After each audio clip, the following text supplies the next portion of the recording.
السلام عليكم يا حلوين، معاكم محمد عصام في فيديو جديد في قناة طقة. ده اللي حنسوي حبيب الملايين اللقاشة الأكلة دي. الأكلة الأولى للشعب السوداني وللشباب السوداني والناس دي كلها، عشان الناس بتخاف تسويها في تاكلها برا وكده. نحن اللي سويناها لكم من البيت، أكلة كده حلوين من الموت. قبل ما نبدأ لايك وشير وسبسكرايب واستمتعوا معنا بالحلقة. يلا يا شباب، طبعا لو عندكم بخصومات بيكون أحسن لكم من العيش الناشف. أنا ما لقيت بخصومات فجبت عيش ناشف وسحنته، بعد ده خدت لي دقيق، تخليه زي كوباية ولا كوباية ونص ما متأكد. تاني هنا خطيت زنجبيل برضو زي حكاية كده بتاعت معلقتين. تاني خطينا كاري، الكاري ده اختياري لكن برضو بظبطها لك شديد.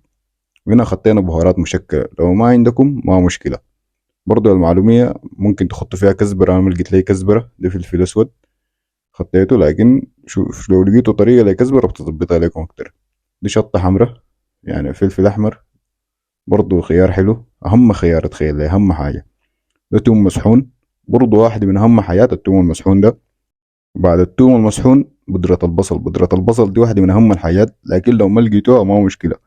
البهارات دي تفننوا فيها، وأهم حاجة أهم حاجة الدكوة. ممكن برضو تزيدوا عليها صلصة، في ناس بيسووا الدقاشي بالصلصة لكن شنو احنا ما سوينا كده. وده بعد ما دي النتيجة النهائية زي ما شايفين كده.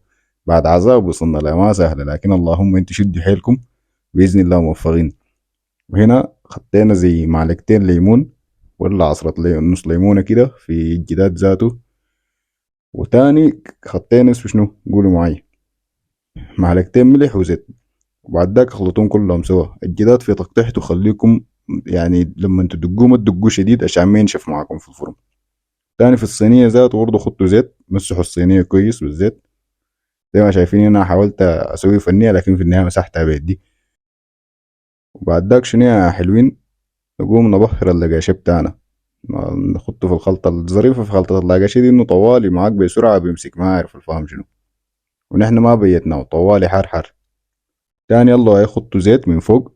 الزيت من فوق ده مهم شديد يا جماعة، فهمتوا علي كيف؟ عشان شنو اللقاشة ما ينشف، بيكون معانا طري شديد، فهمتوا علي كيف؟ لكن ما تكتروا يعني، خلوا حاجة بسيطة بسيطة شديد. وبرضو نعمل حسابنا في الدقة بتاعت اللقاشة، ما ندقه شديد ولا نخليه تخين شديد، لكن ما تدقوا شديد. يعني التقطيعة دي خليكم مركزين معاه شديد لأنه واحدة من أهم الخطوات.